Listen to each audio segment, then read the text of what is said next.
2014年，廣州市一家4星級賓館內發生了一起駭人聽聞的碎屍案。一名妙齡女子看房後離奇遇害，遺體被殘忍肢解，部分屍塊被丟棄在菜市場，險些被市民當作豬肉買走。而隨着警方深入調查，竟牽出1年前女子丈夫的死亡真相。2起命案的兇手竟是同一人，背後更藏着一段由婚外情引發的連環罪惡。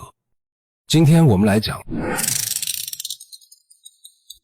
廣州賓館碎屍案。2014年5月3日中午12點左右，賓館保潔阿姨照例打掃退房後的316房間，她發現房間客廳異常整潔，可衛生間卻積水漫腳，還散發着濃烈的惡臭。保潔阿姨以為是下水道堵塞，便用工具疏通，竟夾出一團黃色粘稠腐爛發臭的物質。這團東西既不像機油，也不像動物油脂。察覺不對勁的保潔阿姨立刻上報前台並報警。警方迅速趕到現場，在衛生間的牆面和門上發現了血跡，隨後又在同層樓梯拐角的黃色塑料袋裡以及賓館後廚垃圾桶內找到了多袋碎肉塊和小骨頭。法醫檢測證實，這些碎肉、骨頭與衛生間裡的黃色物質均屬於同一名女性的人體組織，但死者的頭顱和腿骨始終下落不明。由於案發現場被清理得十分乾淨，警方決定從死者身份入手調查。通過賓館入住信息，警方確認死者是28歲的雲南女子楊慕琴，她是當地一家國企的會計。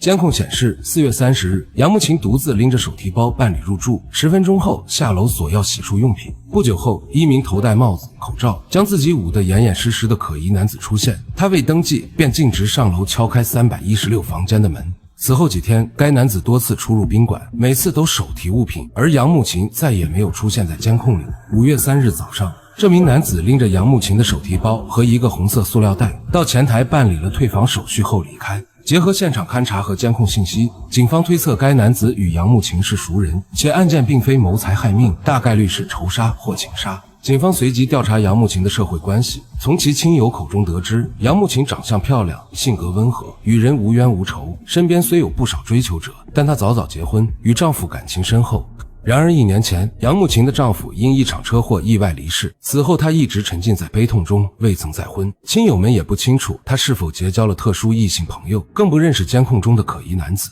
調查陷入僵局之際，警方追蹤可疑男子的行蹤，發現他退房後曾進入一家大型菜市場，3分鐘後空手離開，手上的紅色塑料袋不翼而飛。警方立刻聯想到失蹤的屍塊，隨即在菜市場展開秘密搜查，最終找到了裝有楊慕琴屍塊的袋子，這才避免了市民誤買的恐慌。法醫還發現，兇手肢解遺體的手法十分專業，推測其職業可能是醫生或屠夫。就在警方一籌莫展時，一個摩的司機提供了關鍵線索。他稱5月3日曾拉過一名捂得嚴嚴實實的奇怪男子，對方出手闊綽，目的地是新豐村。警方拿着監控照片讓摩的司機辨認，對方確認此人正是他拉載的乘客。警方隨即趕往新豐村，在當地一家賓館成功抓獲該男子。令人震驚的是，審訊過程中，警方發現這名自稱張健的35歲男子，不僅是楊慕琴碎屍案的兇手，還是1年前楊慕琴丈夫車禍的肇事司機。張健交代，自己曾因搶劫罪入獄5年，出獄後在屠宰場工作，為了快速賺錢，幹起了雇凶殺人的勾當。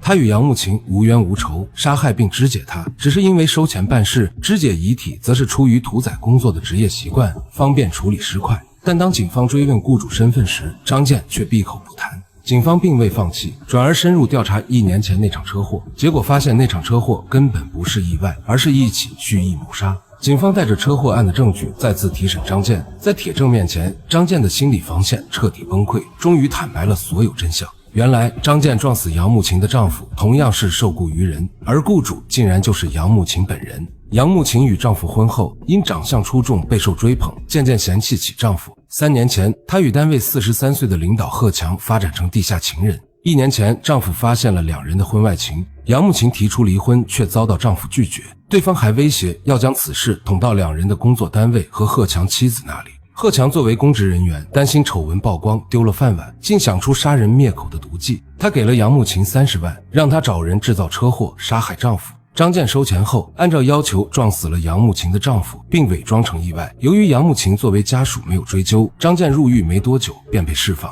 而這次雇傭張健殺害楊慕琴的雇主正是賀強。楊慕琴的丈夫死後，兩人更加肆無忌惮的廝混。可楊慕琴并不滿足於做地下情人，她覺得自己為了賀強不惜害死丈夫，對方卻始終不肯離婚娶她，於是不斷逼宮，甚至威脅要曝光兩人的醜事。賀強從始至終只是貪圖楊慕琴的美貌，根本沒想過娶她。為了穩住楊慕琴，他假意答應離婚，暗地裡卻找到張健，再次拿出30萬讓他除掉楊慕琴。4月30日，楊慕琴約賀強到賓館見面。賀強將計就計，讓張健提前半小時到賓館踩點。等楊慕琴告知已到賓館後，賀強謊稱馬上就到，實則讓張健冒充自己上樓，殘忍殺害了楊慕琴。